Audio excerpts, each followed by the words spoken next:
আসসালামু আলাইকুম। আগের পর্বে দেখেছিলাম হচ্ছে যে অ্যাডমিন লগ ইন সুপার অ্যাডমিনের জন্য কী কী অপারেশন করা যায় ওইটা। আর এখনও যদি আমি সরাসরি লিঙ্কে প্রবেশ করি, এটা হচ্ছে নর্মাল অ্যাপ্লিকেশন ইউজের লিঙ্কটা আর কি। তো এখানে হচ্ছে আমি আমার ক্রেডেনশিয়াল দিয়ে লগ ইন করতেছি। তো লগ ইন করার পরে হচ্ছে দেখতে পাচ্ছি আমার সবগুলো পারমিশনই আমি আছে। তো এখানে হচ্ছে আমি প্রথমে অ্যাকাউন্টসে যাব। আমরা দেখতে পারবো যে এখানে balance zero, debit zero, credit zero, due zero এবং ট্রানজ্যাকশনে যদি যাই এখানে কোনো ট্রানজ্যাকশন নাই।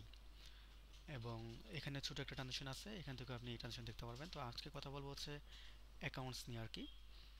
তো আমার অ্যাকাউন্টসের ব্যালেন্স হচ্ছে জিরো। তো এটাকে হচ্ছে আমি প্রথমে আমি ক্রিয়েট ট্রানজেকশন একটা ক্রিয়েট করব। করার পরে আমি হচ্ছে কত টাকা আমার হচ্ছে অ্যাকাউন্টসে অ্যাড করব। ধরি আমি আহ, যে টাকাটি অ্যাকাউন্টসে অ্যাড করব সেখান থেকে হচ্ছে খরচা করা হবে আর কি। ধরি আমি 50,000 অ্যাকাউন্টসে ইনভেস্ট বা ক্রেডিট করলাম। এবং পেমেন্ট মেথড যদি ব্যাংকে হয়, ব্যাংকে ক্লিক করলাম এবং ওই ব্যাংকের নাম এখানে শো করবে যদি আমি এখান থেকে ব্যাংক অ্যাড করে নিই আর কি। আগে একটা ধরি একটা ব্যাংক অ্যাড করে নিলাম, ব্যাংকের নাম হচ্ছে টিবিএল ব্যাংক এবং ব্রাঞ্চ হচ্ছে দিলাম ধানমন্ডি। আমার ব্যাংকের অ্যাকাউন্ট নাম্বার হচ্ছে 3টা 1। আমি এগুলো ইনফরমেশন দিলাম, না দিলেও সমস্যা নাই। তো দিয়ে হচ্ছে আমি একটা ব্যাংক অ্যাড করলাম এবং আরেকটা করতে চাইলে দিলাম হচ্ছে one bank Dhanmondi, account number 112। আমার ইনফরমেশন দরকার নেই, অ্যাড করলাম। আমি আবার অ্যাকাউন্টে গেলাম, অ্যাড করলাম 50,000 ইনভেস্ট করতেছি ব্যাংকের মাধ্যমে। কোন ব্যাংকে করতেছি? ট্রিবিএল এর মাধ্যমে। এবং এই ইনফরমেশন থাকলে দিবেন, না দিলেও সমস্যা নাই। এবং ব্যাংক অ্যাড করলে কবে কবে আছে ব্যাংকের ভাউচার অ্যাড করা হয়েছে ওই ডেটটা আমি দিতে পারি দিলে, আর না দিলেও সমস্যা নেই। এবং রিপোর্ট টু হচ্ছে আহ, যখন আরও ইউজার থাকবে অ্যাডমিন প্যানেল থেকে, যখন ইউজার ক্রিয়েট করা হবে, যেমন ম্যানেজারকে যদি আমি অ্যাসাইন করে দিই তাহলে শুধুমাত্র ম্যানেজারই একমাত্র এটাকে অ্যাপ্রুভ করতে পারবে, অ্যাড করতে পারবে, আদারওয়াইজ পারবে না। এখানে হচ্ছে সবার পারমিশন দেওয়া আছে, দেখতে পাচ্ছি এখানে সব পারমিশন আছে। তো যখন আপনি একজন অ্যাকাউন্টস ম্যানেজার অ্যাড করবেন বা কাউকে নিযুক্ত করবেন যে শুধু ব্যালেন্স অ্যাড করতে পারবে কিন্তু অ্যাপ্রুভাল সিস্টেম থাকবে না, তখন হচ্ছে ওই পারমিশনটা যাকে দিবেন সেই একমাত্র এটাকে অ্যাপ্রুভ করতে পারবে। এবং সেই পারমিশন থাকা অবস্থায় অ্যাপ্রুভ করতে পারে না যদি আপনি রিপোর্ট সিস্টেম দিয়ে দেন। ধরি আমি দিলাম হচ্ছে রিপোর্ট রিপোর্টার ওয়ানকে। তো তার কাছে যদি পারমিশন থাকেও যে অ্যাকাউন্টটাকে অ্যাপ্রুভ করার, তবুও সে অ্যাপ্রুভ করতে পারবে না। আমি দেখাচ্ছি সিস্টেমটা। যদি আমি আহ, এখানে আমি রিপোর্টটা যদি না দিই, যার কাছে পারমিশন আছে সবাই, মানে যতজনের কাছে পারমিশন আছে অ্যাকশন অ্যাকাউন্ট, তারা সবাই এটা পারবে। এক্সাম্পল যদি দেখাই, আমি রোলটা পিএমএস, আমি হচ্ছে লগ ইন করতেছি সুপার অ্যাডমিনে। এবং এখানে যদি ভিউ পারমিশনে যাই,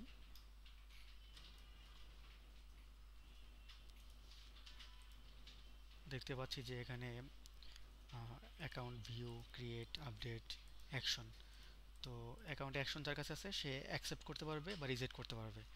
কিন্তু অ্যাকসেপ্ট করতে পারবে যদি আমি দিলাম একজনকে দিলাম যে শুধু অ্যাকাউন্ট অ্যাকশন করতে পারবে, একটা রোল ক্রিয়েট করলাম এবং অ্যাকাউন্ট অ্যাকশনের হচ্ছে একজন ম্যানেজারকে দিলাম।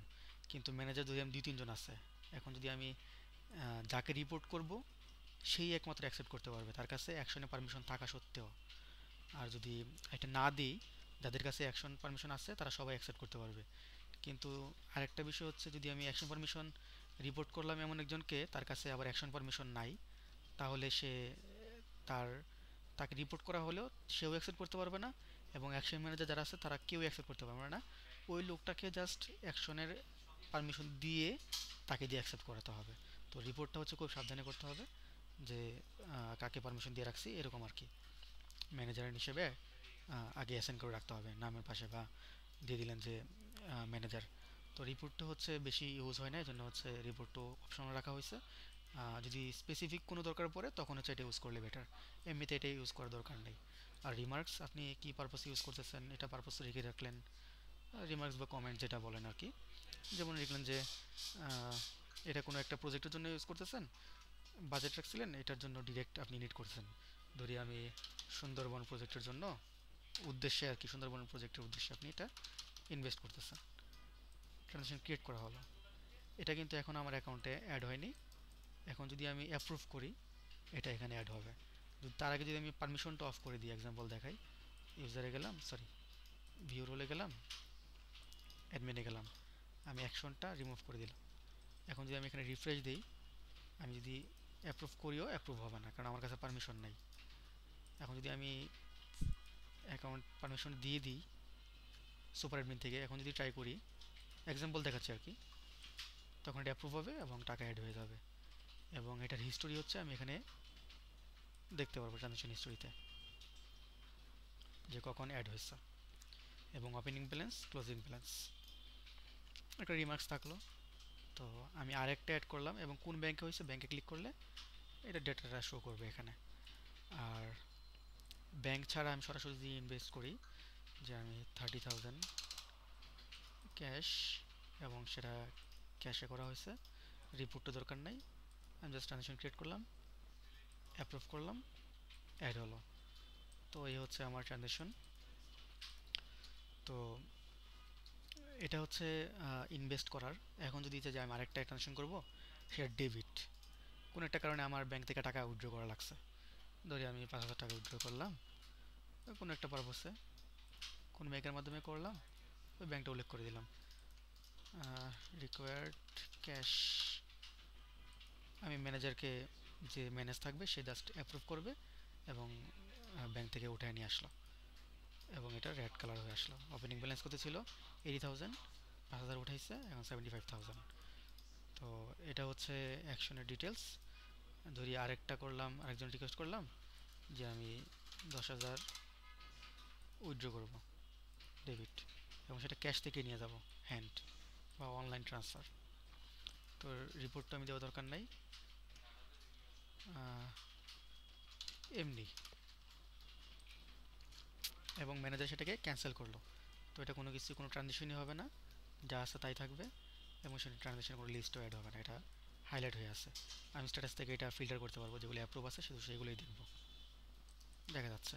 এবং ডেট ওয়াইজ হচ্ছে আমি এখান থেকে ফিল্টার করতে পারবো এবং প্রিন্ট করতে পারবো। প্রিন্ট করার জন্য অবশ্যই ডেট ফিক্স করতে হবে, যেমন আজকের ট্রানজেকশনগুলো আমি যদি ফিল্টার করি তখন প্রিন্টের অপশন আসবে, এই যে ক্যাশ বুক, যদি প্রিন্ট করি আমি আসলে দেখতে পারবো যে আসলে কত টাকা ট্রানজেকশন হয়েছে, এবং ক্লোজিং ব্যালেন্স কত ছিল, ওপেনিং ব্যালেন্স কত ছিল, উপরে এটা রিমার্ক করা আছে, এবং ট্রানজেকশন ডেট কত থেকে কত, এবং মোটামুটি একটা সামারি পাওয়া যাবে আর কি।